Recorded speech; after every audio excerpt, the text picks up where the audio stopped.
on Jay-Z. Interesting. There's a lot of eye rolling going around. Oh boy, here's my name. PG, that's who we're waiting on. No, we're not. Timeliness is next to godliness. The chair will call the December 3rd, 2019 meeting of the City Council to order. Please rise for the Pledge of Allegiance. I pledge allegiance to the flag of the United States of America and to the republic for which it stands, one nation, under God, indivisible, with liberty and justice for all. Thank you. Clerk, if you please call the roll. Will do. Alderman Redpath. Here. Alderman Gregory. Here. Alderwoman Turner. Here. Alderman Fulgenzi. Here. Alderman Proctor. Here. Alderwoman DeCenzo. Present. Alderman McMiniman. Here. Alderwoman Connolly. Present. Alderman Donlin. Here. Alderman Hanauer. Here. Mayor Langfelder. Here. Mr. Mayor, a quorum is present. Thank you. We do have a proclamation to present to the JCs, and I'd ask Danielle Hartman and other members of the JCs to come forward, if you would.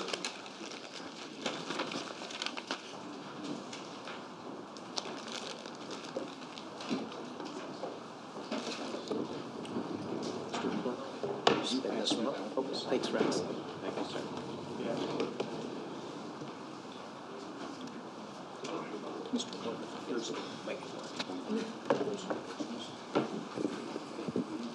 And we have a lot of great organizations, and what we always say is our greatest asset is our people, and you exemplify that.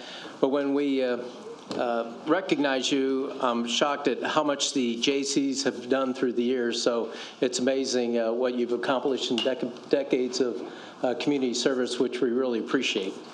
And so it reads, whereas we gather this evening to celebrate an extremely passionate and energetic organization that has shown that positive change can be done in a community when a small group comes together and works towards the same goals, and whereas initially chartered as the Springfield Junior Chamber of Commerce in November 1939, the Springfield chapter of the JCs was championed by Mayor John Capp to encourage civic engagement and develop community leaders among young men and women, eventually.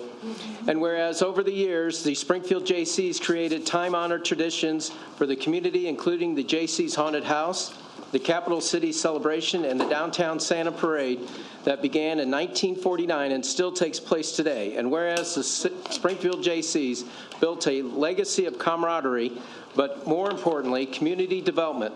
This is highlighted through its partnerships and established entities, including Crime Stoppers in the 1980s, the Boys Club, now known as the Boys and Girls Club, in 1956, Lincoln Greens Golf Course, JC's Park, and Capitol Airport. And whereas over the years membership waned, but the sense of fellowship never faltered, a rebuilding effort took place in 2014 under young community leaders, including Amanda Long and Ryer Deloney, who sought help from previous members of the Springfield JCs, including former Mayor J. Michael Houston and Mark Savaggio, president of Savaggio Steel.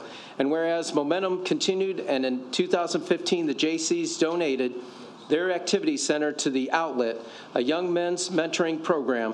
It built on its activities, including its lawnmower clinic and fireworks display on the 4th of July, while providing volunteers for various events across the city, including the Illinois State Fair, National Night Out, and the Fat Ass 5K. And whereas, yes, I did say it, and whereas the Springfield JCs has provided decades of community engagement that empowers young people to create positive change through volunteerism while teaching our city's emerging leaders how one person's time can truly make an impact in someone's life.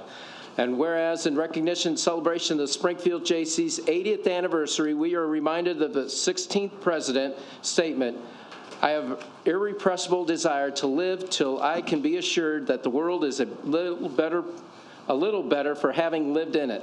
Now, therefore, I, James O. Langfelder, Mayor of the City of Springfield, Illinois, along with the City Council and our residents, do hereby Springfield JC's Day in the City of Springfield, and we thank you for all you've done to make Springfield a better place to live. Thank you.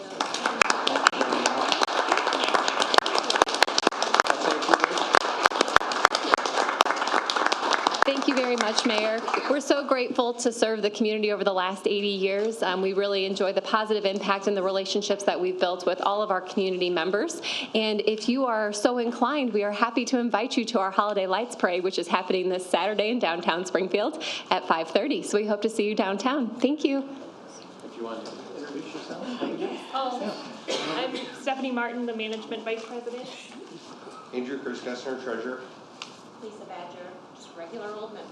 Thank you very much. Thank you.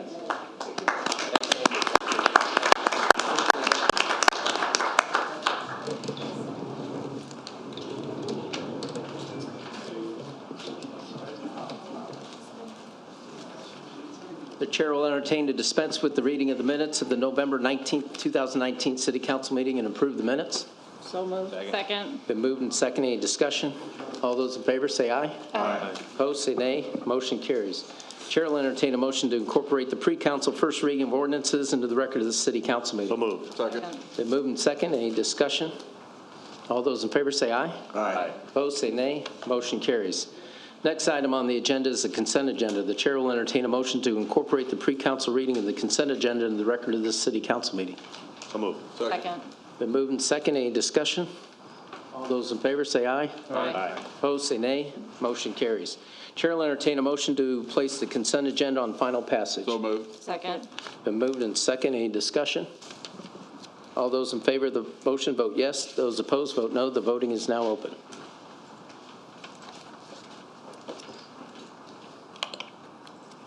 And the consent agenda passes 10 voting yes, none voting no. Agenda number 2017-103, 2018-110, 2019-008, 2019-276, 2019-421, and 2019-430 remain tabled or in committee. Is there any action on any of those? Next item on the agenda is number 2019-488, an ordinance levying and assessing taxes to partially fund the statutory contribution of the police and fire pension funds. Chair will entertain a motion to place agenda number 2019-488 on final passage. So moved. Second. Been moved and seconded. Any discussion? Discussion, Mr. Mayor. Yes, Alderman McMiniman. We meet as a council more than 50 times a year, and we talk about the pensions 3 or 4 times a year. Tonight we've got a light schedule, so I'm just going to review some of the facts pertaining to our police and fire pension funds. This particular ordinance essentially dedicates our real estate tax levies to our police and fire pension funds. The expected levy is $23.5 million. Now, state law requires that before we assign the levy, we have to receive recommendations for contribution amounts from our police and fire pension funds. So the council members, pursuant to state law, we received those recommendations at the end of November. The Springfield Firefighters Pension Fund, by their letter dated November 26, recommends a contribution of $15.7 million rounded off. And that was signed by the president of the Firefighter Pension Board, Vincent Zumo. The police, they made a similar recommendation, and their recommendation was for the city to fund at the rate of $13.8 million. When you add those two amounts together, you get to a total of $29.5 million. Now that's $6 million. By reference to our total tax levy, which is $23.3 million. The difference, the shortfall, is $6.15 million. So if you remember, back on October 29, we had quite a discussion about which experts do we listen to and so forth. So at that time, I said the shortfall would be about $5.5 million. And, there was a disagreement about, some thought it should be a lesser shortfall, but the police and fire pension boards have come out with a recommendation. This is important because we really should be contributing at the recommended amounts, because by not doing so, we just keep falling further and further into a sinkhole debt. So I just want to go over some facts about what this growing debt entails. So we had quite a few new aldermen that came on the council 4 years ago.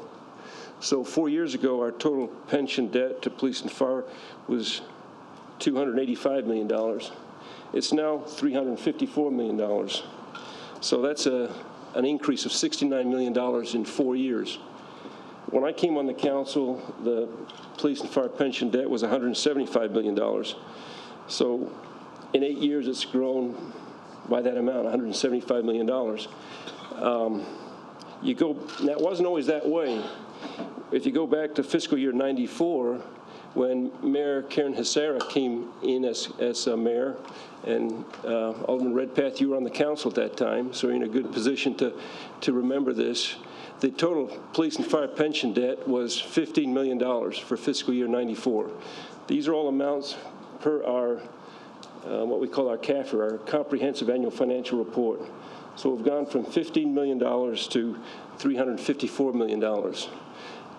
And this is why each year I vote no on the budget, because we're not passing truly balanced budgets. We keep shorting our police and fire pension funds, and it's gonna come back to hit us. Now, this isn't an issue that I just kind of got concerned about when I got on the council. I was concerned about this before I got on the council, and so I've got here my a brochure I put out to voters prior to the election in 2011, 8 years ago. And I got some information here that just shows you what happens when you fall further and further behind. In fiscal year 1999, that was after one term of Mayor Hesera, what we paid into the pension fund was $4 million. That's what we paid into the pension fund. But see, we were underfunding the pension funds back then. Our tax levy in fiscal 1999 was $13 million, and we paid in $4 million to the pension funds. But we were underfunding the pension funds back then, too. And so it's not like we're giving ourselves a break when we underfund the pension funds, because it will catch up with us. It will catch up with us, because it just means that down the road we have to contribute more and more. So the bottom line, we really need leadership. We have to come together on this.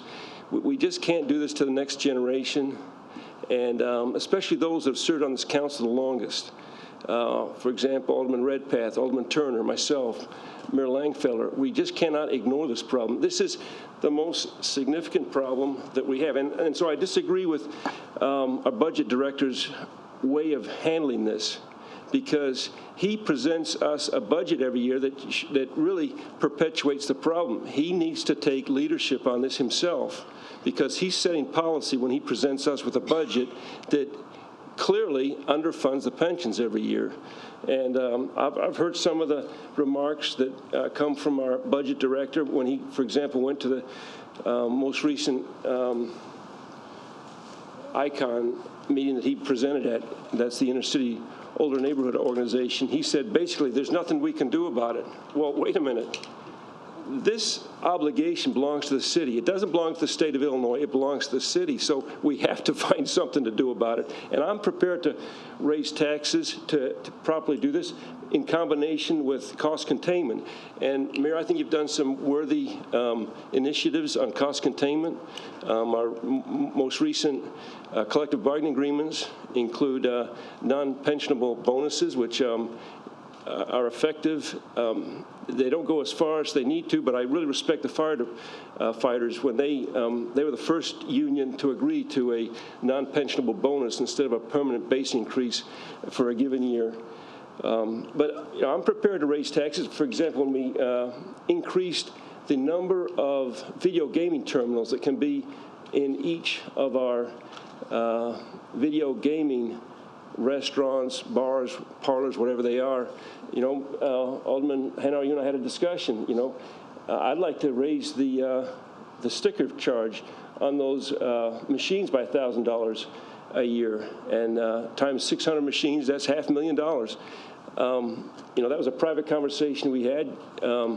I would have been a yes vote, but I'm not going to introduce a amendment that has no chance of success. We really got to come together. I've been in favor of a municipal natural gas tax, which would raise $3 to $5 million a year, depending on how it's structured. And that's a tax that would be on Ameren natural gas users. We've tapped out on sales tax.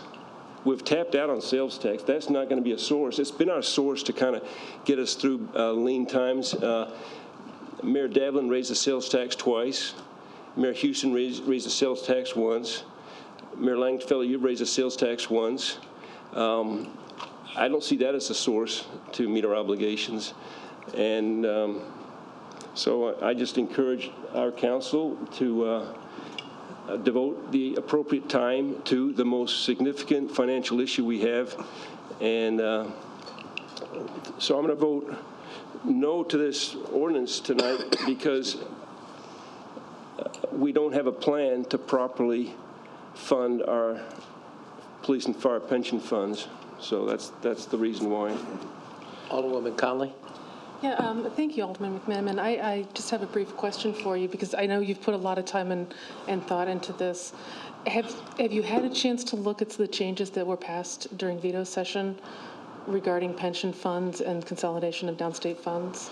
Yes, I have, and I've never mentioned this before, but the president of the Illinois State Bar Association appointed me to what's called the Local Government Section Council of the Illinois State Bar Association. It's a group of about 30 really experienced expert in municipal law and government, and I was named to be a subcommittee to look at pension issues, and so I followed that legislation very carefully, and I had a pretty good insight into it. Why? Because the next president of the Illinois State Bar Association, his name is Dennis Orsi, and he represents about 50 police and fire pension funds as attorney for those police and fire pension funds. We've got a real good relationship. Why? Because when we were third-year law students down at SIU in 1979, 40 years ago, he and I lived in the same house together, so we know each other very well. He calls me regularly to talk about police and fire pension funds, and of course he's the attorney for, he's got the largest practice of that nature in the state of Illinois. But to answer your question, yes, will it help us? No, it really won't help us, and here's why. Because it'll help the smaller police and fire pension funds because they're not allowed to invest any more than 10% in equity funds, like the Chathams of the world. If the Taylorvilles of the world, if you've got a small pension fund, there's a limit on how much you can invest in equities. You're kind of stuck with fixed income investment. So if you're a small pension fund, you got to invest 90% in fixed income. And so what's that yielding today? It's yielding 2.5%. So they can't get the kind of rate of return that they need. The city of Springfield, we're not handicapped in the same way as those smaller police and fire pension funds. We're allowed to invest up to, and it's been growing by statutory change, up to 65% in equities. So we haven't been so hurt as the smaller police and fire pension funds. So that legislation that you're talking about, which consolidates the investment portion of police and fire, first of all, it doesn't kick in until 2023. So it's 4 years from now. And again, it'll have limited help to the city of Springfield, but it will definitely help the smaller police and fire pension funds. And I guess also, because and again, this is, 6 months in, but you alluded to a potential ordinance for increasing fees on gaming stations. I would certainly, you've never talked to me about that. I would certainly be interested in this. I think that our underfunded pension liability is a huge issue. So I guess I kind of wonder why you said that wouldn't pass. Well, I talked with the sponsor of the legislation at the time, and I thought that was the best route to go. I really appreciate that potential ally to raise funds for our police and pension funds. I think that's significant. I think that's. I guess I kind of rely on 9 other strong members to bring different ideas to the table. So yeah, I would appreciate that, because I think everyone agrees that this is an issue. And I will say that from my many conversations with constituents in Ward 8, limiting the number of, or reducing the number of police and fire is not a viable option for us. I've not heard one constituent say that we need to have fewer police or fire protection. Actually, on the contrary, we just had our Ward 8 meeting, and the requests that people were making are for those basic safety requirements that require a fair amount of time from our police department, like speeding. I mean, that takes manpower. These car break-ins, we need to have police available to come investigate them, and that's manpower. So I understand where you're going with that, but I also have significant concerns when we're talking about limiting growth in those departments. So. I think we need to be open to additional conversations and ideas. Alderman Hanauer. Thank you. I think that, you have to stop at 9/11. Right after 9/11 is when it all went off the rails. I remember talking to Mayor Davlin. It was a couple of days after it happened when the legislators sweetened the pensions for police and fire. And I believe he said that we were about 70 to 80% funded, and within the stroke of a pen, it cut us in half. And not just us, it's all the municipalities out there. So it wasn't prior councils that caused this problem, it was the state legislature. It wasn't Chuck or whoever was on back in the Stone Age, So, Chuck, he's been here forever. but the other thing too is that I think you're incorrect on the fact, and I'll ask Director McCarty. You're incorrect with the facts that we are limited, severely limited, on what we are allowed to invest in our portfolio for this. I think we have a large amount of fixed 1 or 2%, so if you want to explain that, Bill, I'd appreciate that. So, yeah, thank you, Alderman, for bringing that up. I did want to clarify the recent legislation that passed will help us out. Now, Alderman McMiniman is correct that it'll be a few years before it's implemented.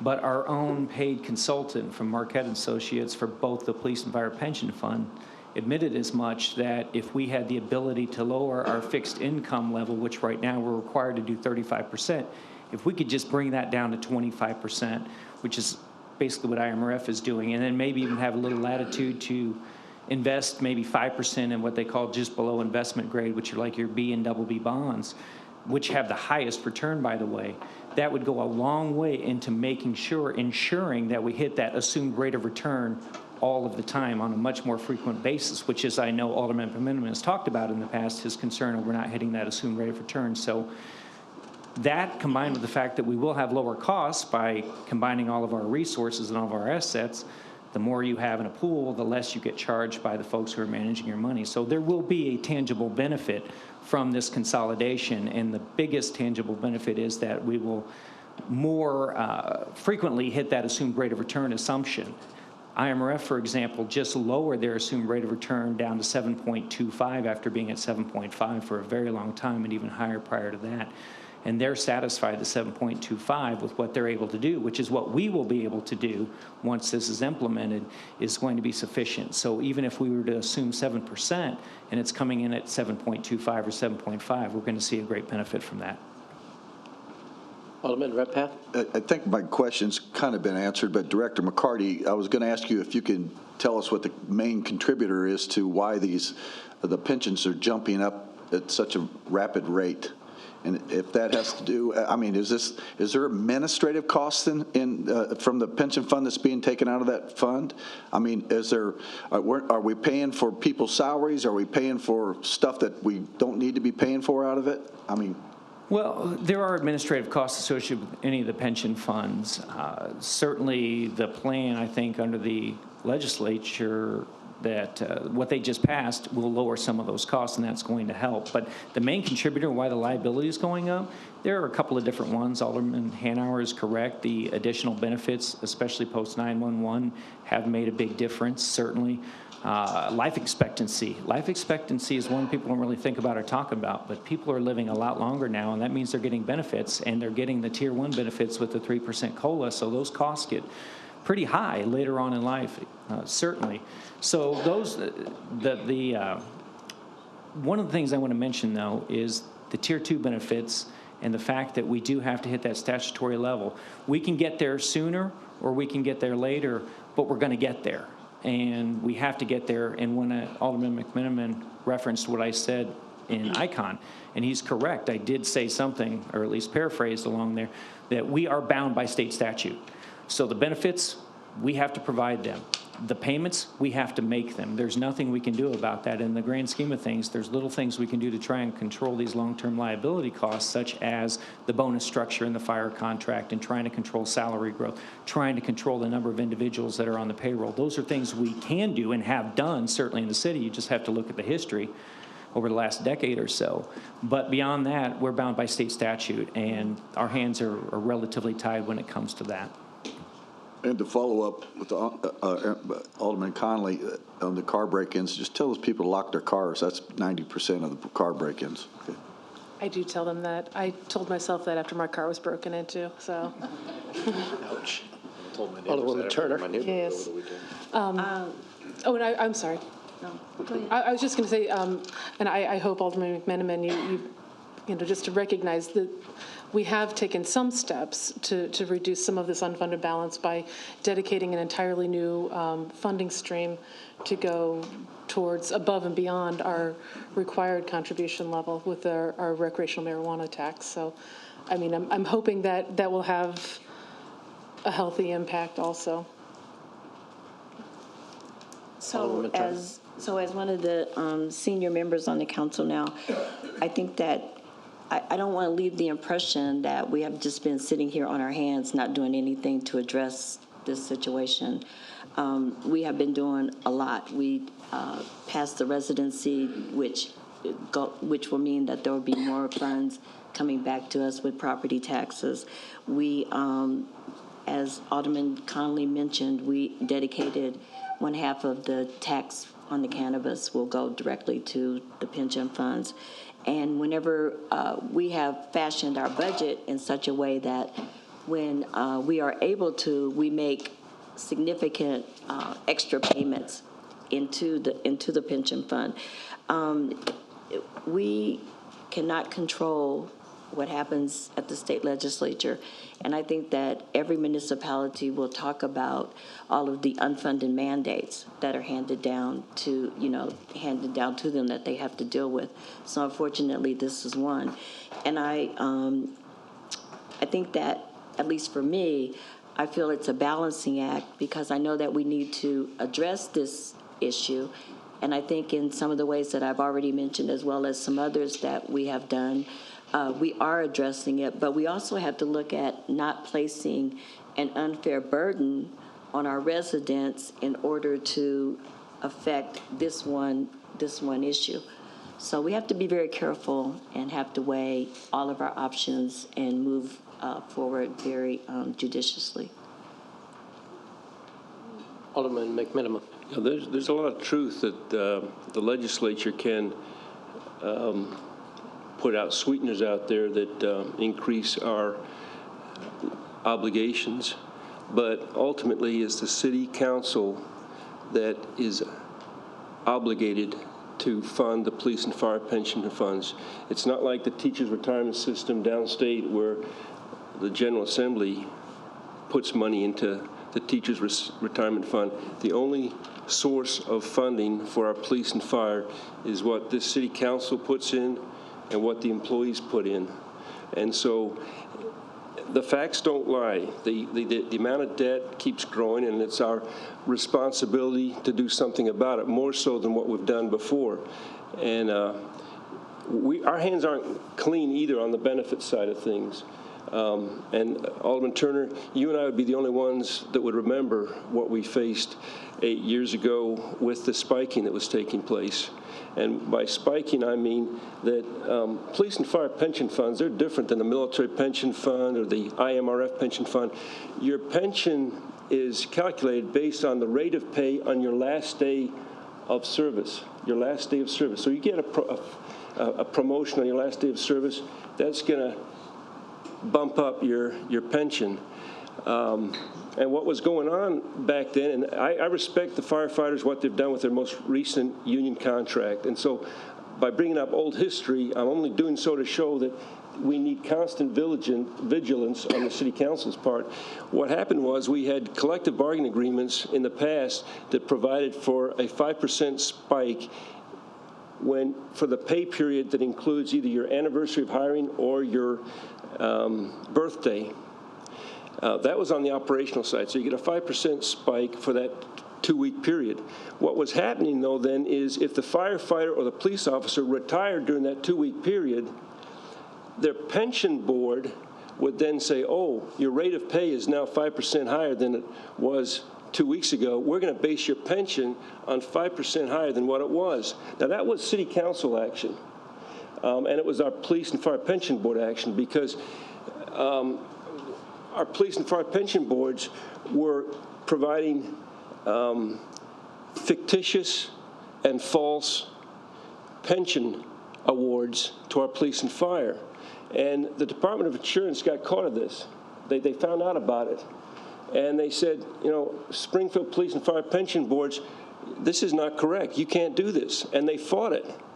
And then ultimately, during Mayor Houston's time at council, we took out those operational pension spikes from the union contracts. And so then the pension boards couldn't even do what they were doing anymore because there was no 5% spike for a 2-week period to create a fictionable rate of pay amount. So there's a lot of, but that would be, you know, an example of city council action. Now, to make things worse, and this is bringing back some memories here because my running for office brochure that talked about the pensions, it talked about our police chief Caldwell.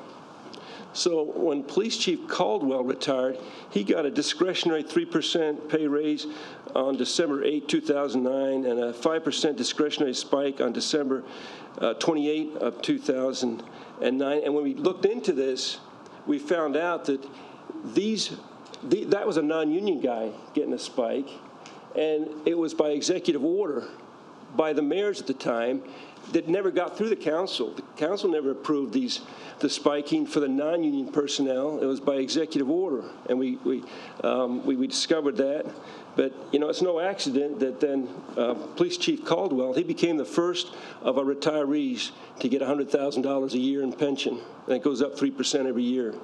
Those are the facts. But so this comment is just to reply to the fact that, no, it's not always the legislature that's causing us problems. It's our own actions here at the city council and in executive branches, and we always got to be vigilant, and we need checks and balances, and we got to look for this stuff and clean it out when it happens because our budgets are limited. Any other discussion? Just real quick. But as you just pointed out in that spike, city council didn't do that. The mayor did that. That was by executive order. That wasn't the city council. There was the union personnel got a spike by a collective bargaining agreement that would have been approved by the city council. The non-union personnel got it by executive order. So 90% was by city council. But that's not city council. The last one you gave an example of was not by the city council. But the first one was. And so that's why I say both the city council and the executives have got to pay close attention to this and make sure that we do things right.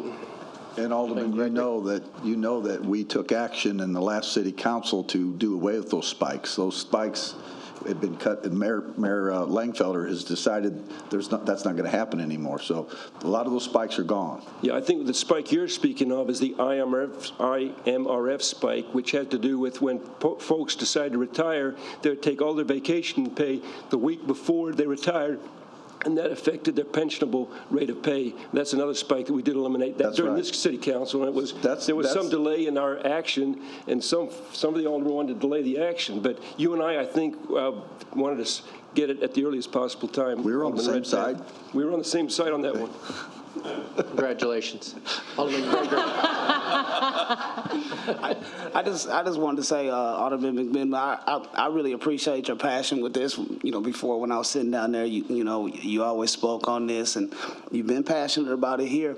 You know, there has been some things done that, you know, when I was sitting down there and with the cannabis tax and splitting it that Miss Aaron and Miss Doris did, and you know, there's been some things done. And if you have some things, bring it.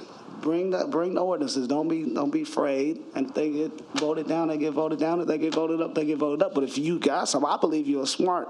Bring it. So I'll we ask can for your help co-sponsorship. I got one ready to go. I gotta look it over though. I gotta read it like you do first. I gotta read it. You gotta read it. Sponsor anything? Any other discussion?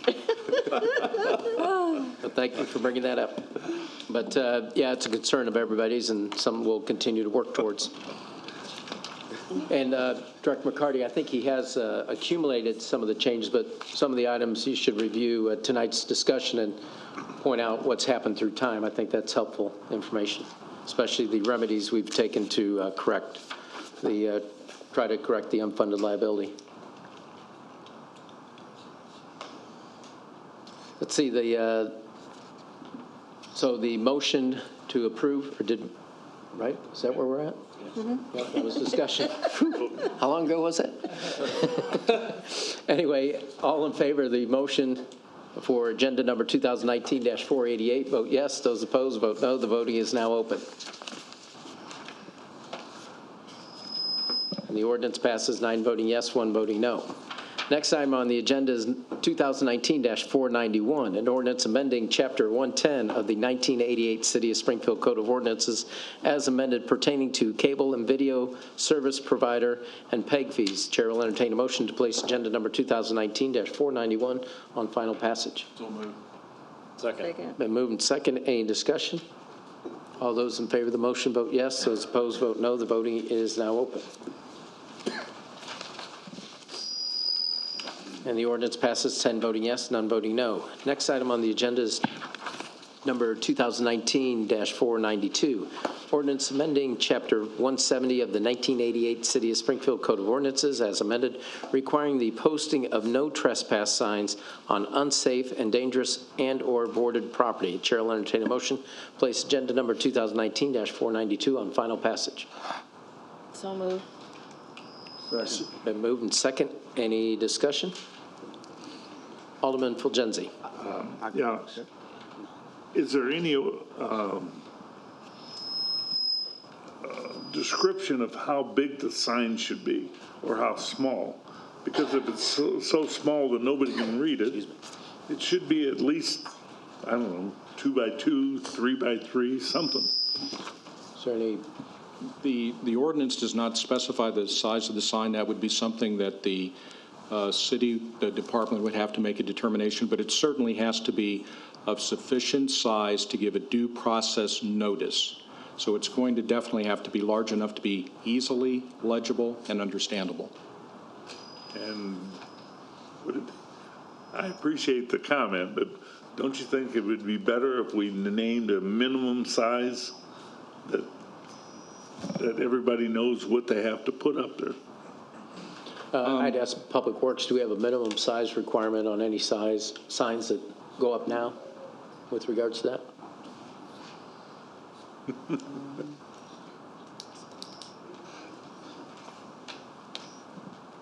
Currently, we use the no trespass signs that basically says no trespassing by police order. I believe those signs are the standard 8.5 by 11 type size, if I'm not correct. But it's not, I just want to caution. This size here? Yeah, it's about that size. The only thing I've got to say on that, though, I would caution you on that particular statement, too, because it's not so much the size of the sign, it's the lettering you should be more focused on, as far as I can give you a sign that's 2 by 2 or 3 by 3, and the lettering can be 1 inch. So I'm just saying that you may want to think about that. I know where you're coming from with it, but I think the lettering is more. And where it's placed at. Yes, front and back, potentially. Anything to add, Councilor? I think that that would be something that I think that the department could determine by regulation how it should be posted. It has to be in a public place. It has to be of a sufficient size to give notice. I would say that if it's appropriate, the department could recommend a further amendment if it becomes a problem. But ultimately, if there are violations of this and it ends up in court, the court's going to determine whether or not the sign was adequate. Exactly. Because the person's going to either say, I didn't see the sign, or something of that nature, and then the judge is going to say, well, that's good enough. But I would just say you might leave that detail up to the department. If we feel like that in a further amendment, we could certainly bring that. Alderwoman Turner? Yeah, I know we talked about this, or I brought this up last week, and I think that in a lot of things, we are more reactive than proactive. And if we're going to mandate that someone place a sign, I think that they should know where, how big, how long, all of that. So, I mean, we can, of course, I'm going to vote yes, so we can go ahead and vote, but I do think that it would be prudent on the city's part if Public Works did put all of that together and bring an amendment.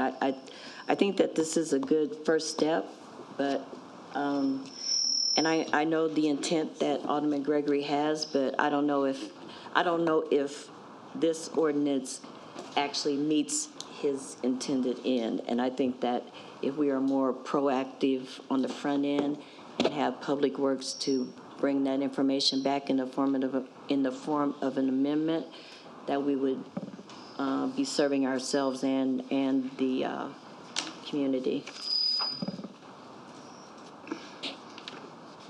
Alderman Gregory.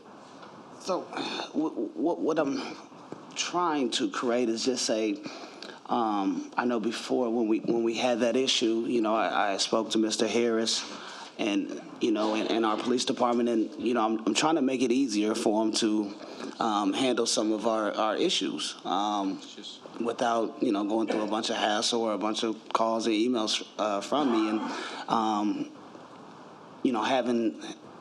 not having no trespassing signs is sort of hard. I mean, they're having a difficult time and stuff, and the tickets and things of that nature. So that's why I thought of it.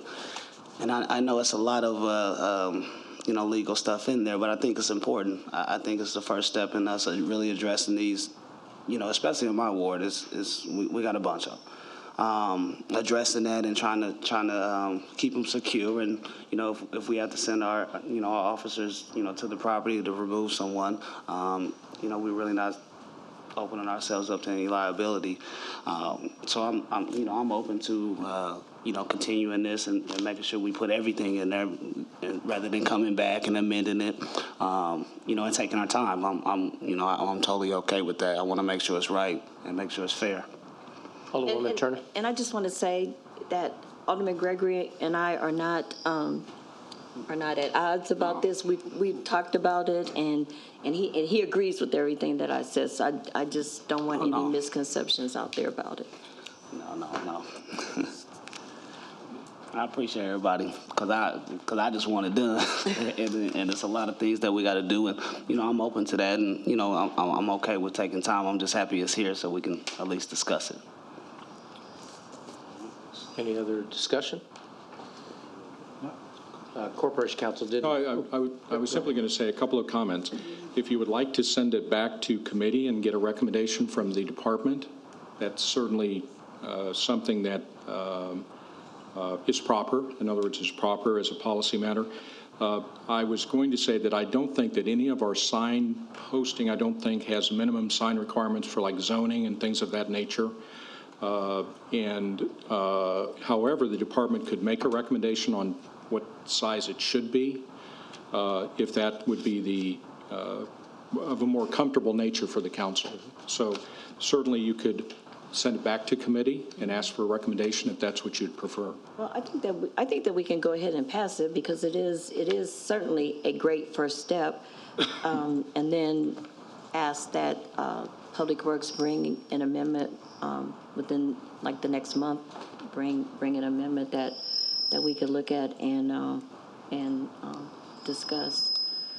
And you know, and I understand what you're saying about the zoning signs and those kinds of things. There's no certain requirement, but I think that those types of postings are very different than what we're doing here. I think that this is something that is definitely has an impact on public safety, and so I think it requires us to be a bit more diligent about where and how we do it.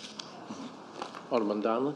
Yeah, just real quick, I think an appropriate ordinance or amendment, whatever you want to call it, down the line makes sense. But I like the way it is presently drafted, as far as we're requiring the owner to post a sign, but the city may, and it's may, also post a sign.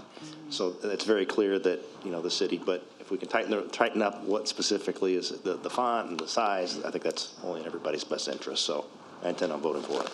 Just to follow up with a couple of the comments, Alderman Turner and Corporation Council, especially I think, fellas, I think what they're trying to get to is that they want the sign big enough that there's no confusion on what they're reading. And we don't want to go back into court and say, I couldn't see that sign. So we want to make sure it's big. 2 by 2, whatever it takes. You ought to bring something back for us to see. I don't even know if it needs to be in an amendment, as long as you bring it back and say, this is the sign we're using, because what Alderman Turner was saying is the signs that we use for zoning, that kind of thing, that is different. This is going to end up with somebody going to jail if they're trespassing on the property. So we want to say, you knew you were not supposed to be in there. So a little bit of clarity, I think, is what that's for. So, Any other discussion? All in favor of the ordinance, vote yes. Those opposed, vote no. The voting is now open. The ordinance passes 10 voting yes, none voting no. Chair will entertain a motion to suspend the rules and add to first reading agenda number 2019-515, an ordinance declaring real property located at 2860 Adlai Stevenson Drive, 3000 Adlai Stevenson Drive, 2830 Adlai Stevenson Drive, and 2840 Adlai Stevenson Drive to be surplus property, and authorizing negotiation for sale and waiving certain provisions of Chapter 96 of the City of Springfield Code of Ordinances. So move. Second. Been moved and second. Any discussion? Yes, Alderwoman Turner. I'm sorry, I thought you were moving on. I didn't mean to. Oh, no. Scream out. Any discussion on this? I'd like to be added as a co-sponsor, please. Okay. As would I, Mayor, please. Sure. Any other discussion? All in favor, say aye. Aye. Opposed, say nay. Motion carries. Chair will entertain a motion to suspend the rules and place on first reading agenda number 2019-516, an ordinance approving the First Amendment to the restated and amended contract for sale and purchase of coal with Arch Coal Sales Company, Inc., for the Office of Public Utilities. So move. Moved and second. Any discussion? All those in favor of the motion say aye. Aye. Opposed, say nay. No. Present. Motion carries. Chair will entertain a motion to suspend the rules and add to first reading agenda number 2019-517, an ordinance authorizing a contract with GovTemp USA LLC for financial management services and training within the Office of Budget Management for the period of January 1st, 2020 through December 31st, 2020, an amount not to exceed $71,760. Is there a motion? So moved. Second. Moved in second. Any discussion? All those in favor say aye. Aye. Opposed, say nay. Motion carries. Is there any unfinished business come before the City Council? Mr. Mayor? Go ahead. We had a discussion last time about moving the council meeting on from 12:31. I'd like to make a motion we move it to 12:30. Second. Been moved and second to move the council meeting from It would be committee meeting, correct? Committee meeting for the 24th. I'm sorry, that's, Committee meeting? whatever that. Yeah, it would be the committee 30 meeting. It's a committee meeting, yeah. Discussion? Yes, Alderman McMenamin? I think it's a good idea to move it away from New Year's Eve, but last year we set a good precedent. We basically moved that committee meeting to 2 weeks earlier. So that would mean, for example, for this 31st, we'd move it to the 19th. That would, to Thursday, the 19th. So we'd have a committee meeting 2 days following the council meeting. And what that does is it frees up 2 entire weeks of meetings. And that's a good idea. Why? Because going into January, we've got extra budget meetings. We've got, it becomes high intense, and it'd be good to have 2 weeks off. So, Any thoughts on that? we set a precedent last year for doing that. It was a good idea. I can't. Question.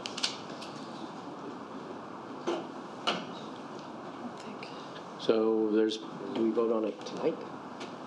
If you would like, if the council's consensus is to change the committee of the whole, it's not a council meeting, so it's not an amendment to the ordinance setting those dates.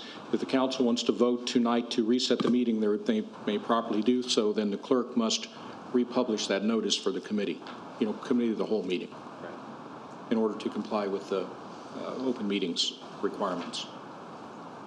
So If you recall, the committee of the whole is not set by ordinance. It just simply follows on following weeks as a matter of practice by the council. Any other discussion? All those in favor of changing the meeting from New Year's Eve, December 31st to December 30th, say aye. Aye. Opposed, say nay. Nay. Motion carries. Any other unfinished business? Any new business come before the council? Mayor? Alderwoman Conley?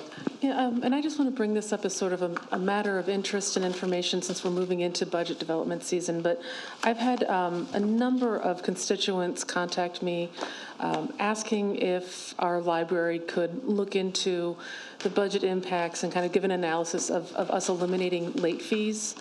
And just see what that does to the library, what kind of impacts that has, and just some models of other communities that have done that. So I thought I'd just bring that up right now as something. I know our library director is here, and I apologize because I didn't get a hold of you before right now.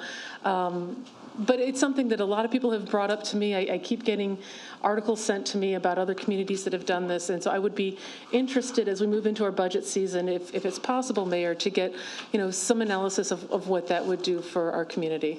Yeah, Director McCarty's writing notes feverishly. Is that correct? I am. Very good. I hope I didn't talk too quickly for you, Director. Last year, I thought the library director also instituted a deal where people could come in and pay off old fines. That was for the holidays. Right, for like the, instead of like a, instead of a giving tree, people could just go in and pay off old fines. And I actually paid off a bunch of fines last year that way, So and I think it's a nice idea. I think it would be great if we reinstituted that as well. Your wish has been granted. We are responsive. The fine, or we're doing it again this year, and it's probably not fines because we do not fine youth materials. That went into effect late 2017, early 2018. We still do charge for lost and missing materials. So the little mittens that you see for children's cards being blocked are probably from lost or missing or damaged materials that the families aren't able to absorb. So come on over and grab a mitten and help a kid out. The reason I'm not quite ready to go forward with it is that we don't have a manager for that department. And it's there's a lot of work that goes into instituting such a policy. So as soon as we have a manager in the department, which I hope is by mid-January, we can start in earnest moving ahead on that. It is a very minimal budget impact. Last year, we were budgeted for $40,000 in fine revenue. And I think right now we're at less than $20,000. That's less than 0.05% of our budget. So it's a minimal impact. I know Chicago Public Library recently went fine-free and saw it was like a 300% increase in returned materials. So I don't know that we would see something like that, but hopefully it would help at least get some materials back, which does have a budgetary impact. Yeah, and also, if we could look at, I'm getting articles from people saying, it increases participation in library programs, that it draws more people back into the library. And I mean, obviously, I'm hearing all these really positive benefits. So yes. I would certainly look to you for Yes. just more information on kind of, cost-benefit analysis of this. But I would be interested in seeing how this would impact us, and certainly if it's going to increase use of our library, I'm all for supporting anything that's going to do that. Mm-hmm. Yep. I'm happy to move forward with that as soon as we have a manager in place. Thank you very much. Because it's something I just came from a library that instituted a fine-free policy. It creates a lot of goodwill and makes people feel a lot more welcome in the library. There's a lot of shame associated with having lost materials or late fees, and it can be undoable for some families who are at risk. Just $2 could be a carton of milk, so Right. you have to make those decisions. I appreciate that. Thank you very much. Yeah, you bet. Any other questions? Very good. Thanks. Any other new business? Mr. Mayor, Alderman McMillan, then Alderman Donlin. I now see that one of the agenda items we approved to place on first reading has to do with the coal contract. We just, it basically amends the coal contract to extend the existing coal contract by 5 years. And we've just had roughly no time to look at this. So usually on important items like this, I think they should go through normal procedures, which would mean this would get filed for first reading 2 weeks from today if it went through the normal procedures, because this was not noticed to the public last Friday, 48 hours prior to the meeting.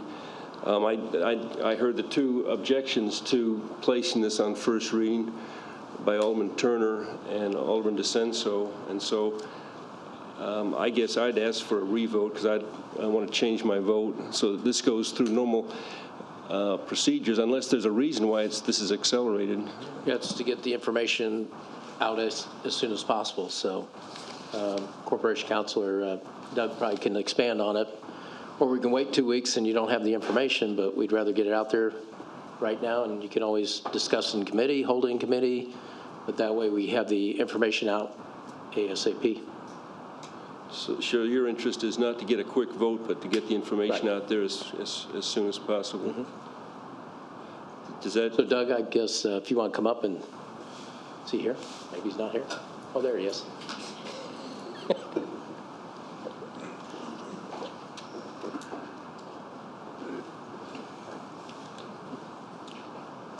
So, basically we've reached an agreement with Arch, so that's what's being presented now.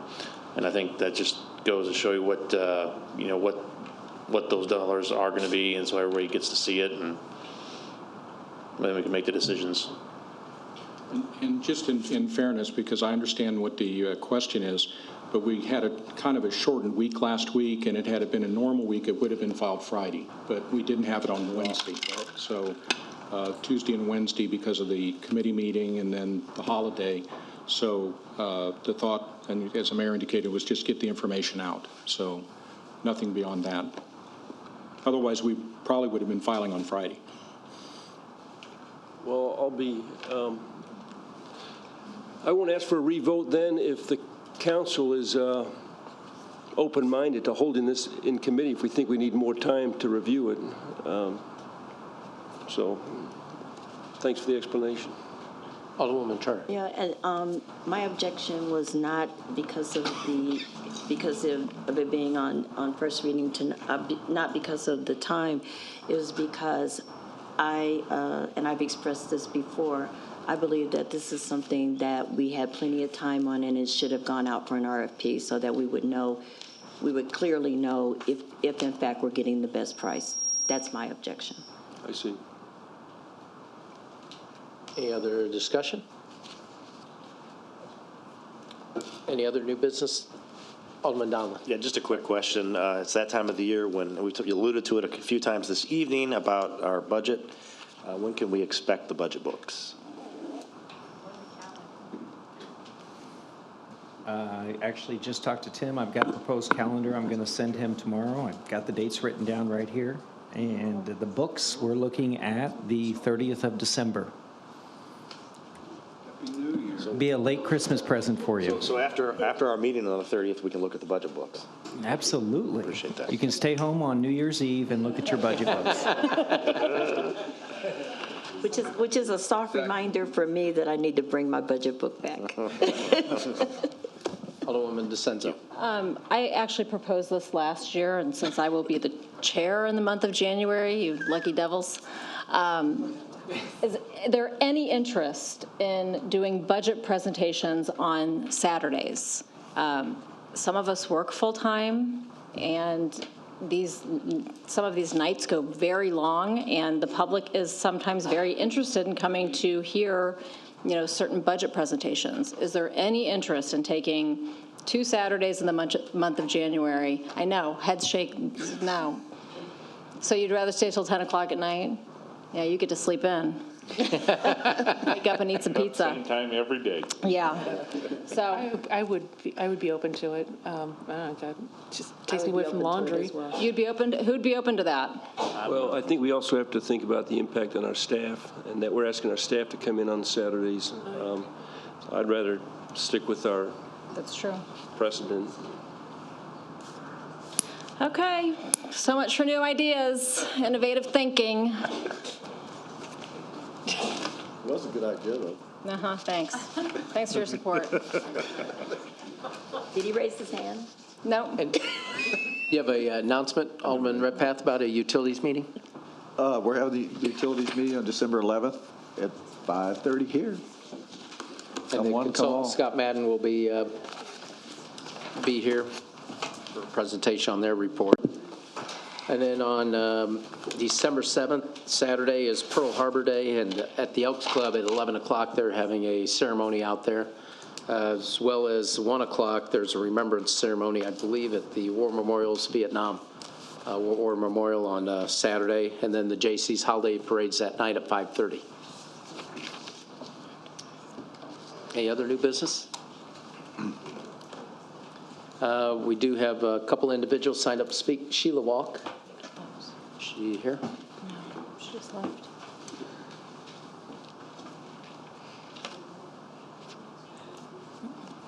And then Alice Rainey.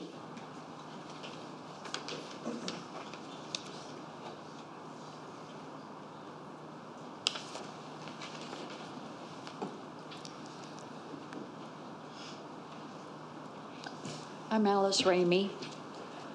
February the 1st is the deadline. I might get my house. Might.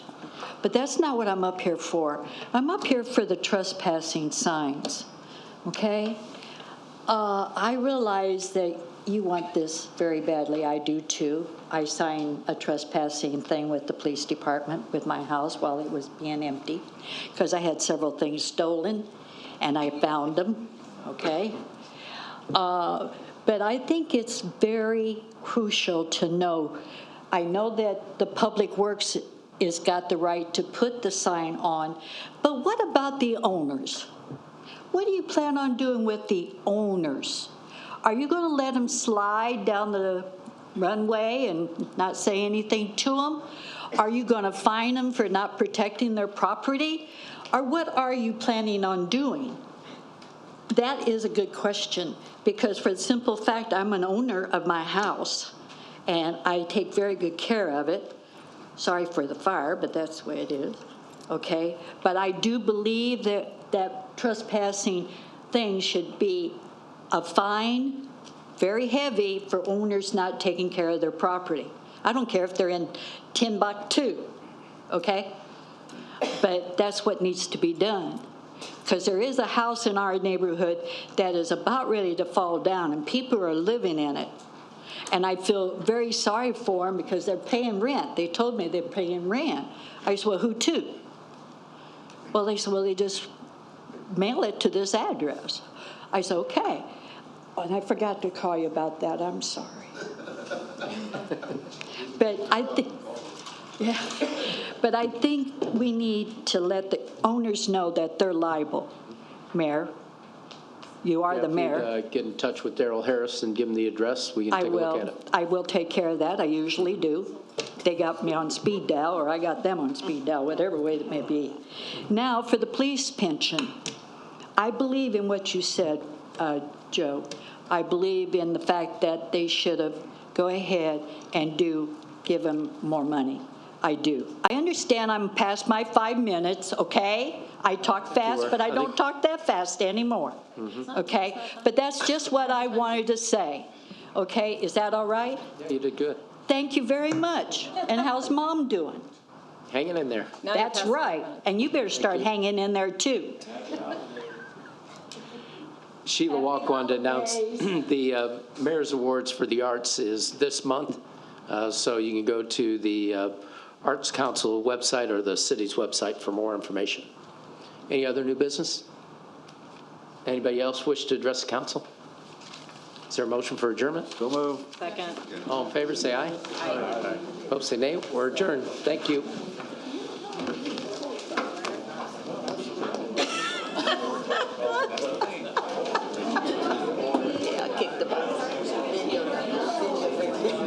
Then you'll know. Okay, I got you. Sure. How are you doing? How are you feeling? I know, but you know how I feel. I'm trying to.